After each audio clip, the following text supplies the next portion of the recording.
Refreshing my Venus dreads. Let's see how to install them. I'm going to be doing the front row. Here's what I need: rubber bands, a rubber band cutter, cooling veil, and let's rock and roll.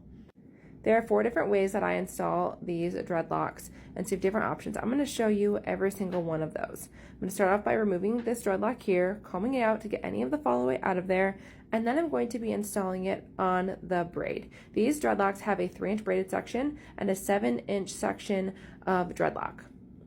For this method, I'm going to lay the braid up against my scalp, leaving about an inch or 2 above it, and then I'm going to begin braiding down towards the dreadlock itself. This next one is a method where you will not see much of the braid at all, but you're still going to feel it against your scalp. So I'm going to put the edge of the braid where it meets with the loose hair up against my scalp. Then I'm going to braid down over top of the braid and going into the dreadlock section. This is a way you can hide the braid if it's not something you specifically want to see. The third way is if you want to see more bulkiness of the dread against your scalp. Some people want to do this if they have thinner hair, or if they're like me, they have postpartum hair loss happening right now. You fold the dread in half and then braid down over top of the braided section. Again, this is just if you want to hide the braid. If you want to see the braid, you can totally braid down the opposite way. The fourth way is if you actually want to see the bulkiness of the dread, but you also want to see the braid as well.